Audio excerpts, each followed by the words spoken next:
Something good is happening. Maybe it is a relationship that feels different from the others, real, solid, like it might actually last this time, or a job that is finally going somewhere, or a creative project that is starting to work.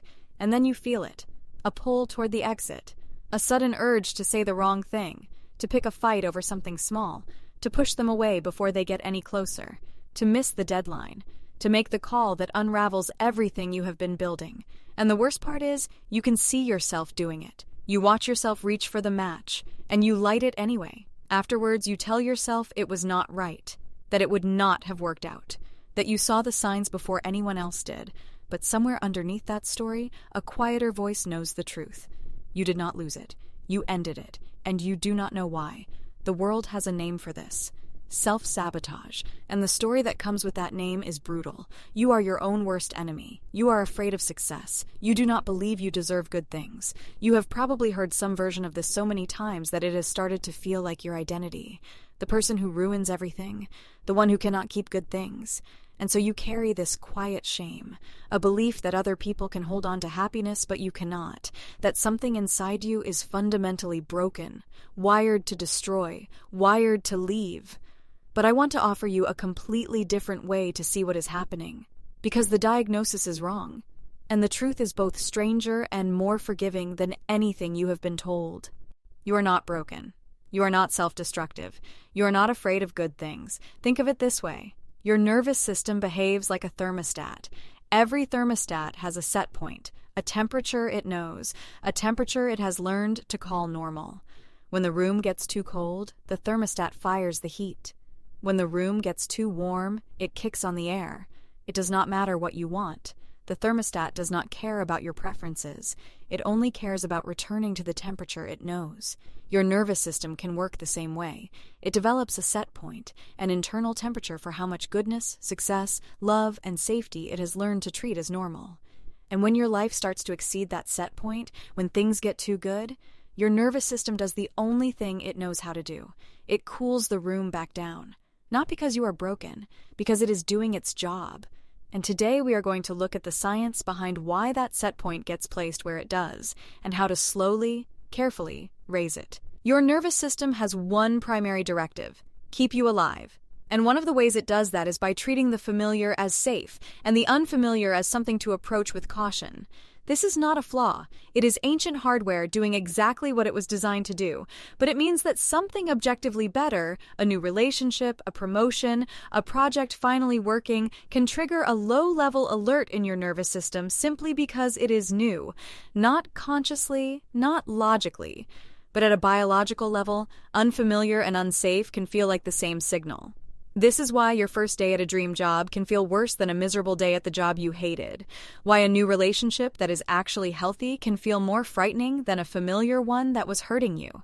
Why success can feel more dangerous than staying exactly where you are.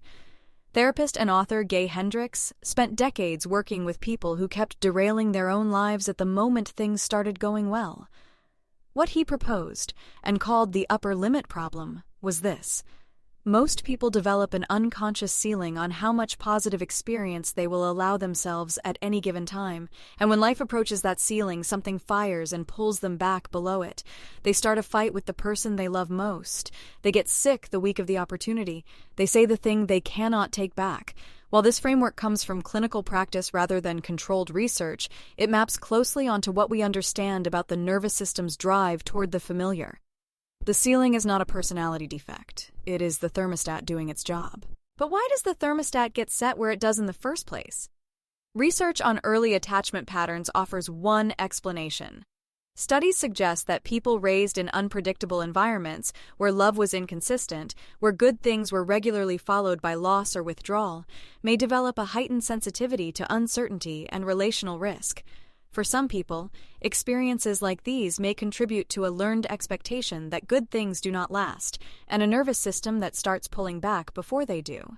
This connects to what researchers in attachment theory describe as avoidant attachment, where closeness may trigger discomfort or distancing behaviors.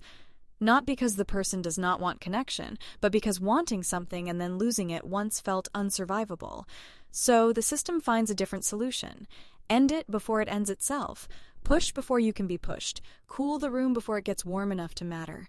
And here's what makes this so disorienting from the inside.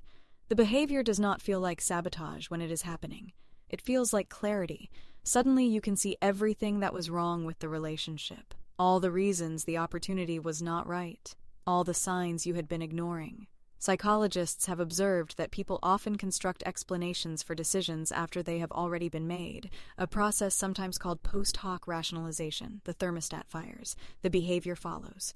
Your conscious mind writes the story that makes it make sense. The story is always convincing, because you are intelligent, and because some part of you needs it to be true.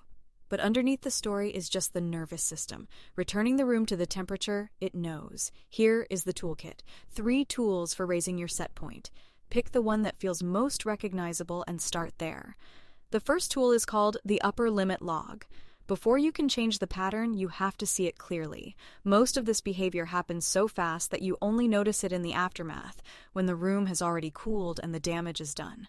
For the next 2 weeks, every time something goes wrong, every fight, every pull to leave, every moment of unexpected self-destruction, write down what was happening in the 3 days before.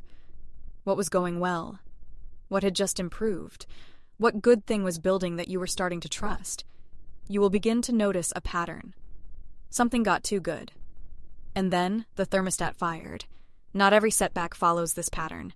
You are looking for recurring sequences, not proving a theory, but when the sequence appears consistently, you will recognize it, and you cannot change what you cannot see. The second tool is called the safety anchor.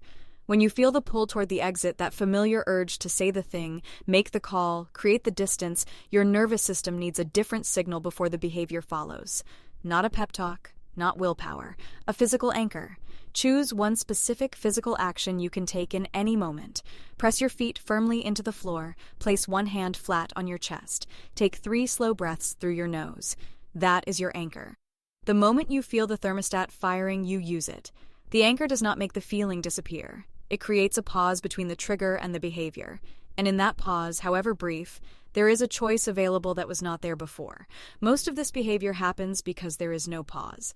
The system fires and the action follows instantly. The anchor is how you create the gap. The third tool is called the fear audit. Underneath every ceiling is a specific fear. Not a vague fear of success, a specific one. When you notice the pull to end something good, sit with one question before you act. What am I actually afraid will happen if this works out? Write the answer. The answers are often surprising. If this relationship succeeds, I will lose my independence. If this project goes well, people will expect more from me than I can sustain. If I stop waiting for it to fall apart, I will have further to fall when it does. These fears are not irrational. They are the thermostat's logic made visible, and once you can name the specific fear clearly, it loses some of its automatic power over your behavior. You are not afraid of good things. You are afraid of specific things that good things remind your nervous system of. That is a problem you can actually work with. So let us put this together. You are not self-destructive. You are not your own worst enemy. You are not someone who cannot keep good things. Your nervous system has been behaving like a thermostat, returning to a set point it learned a long time ago, in conditions that no longer exist. And when your life exceeds that set point, it does what it was built to do. It pulls you back to the temperature it knows. But here is what that system does not know.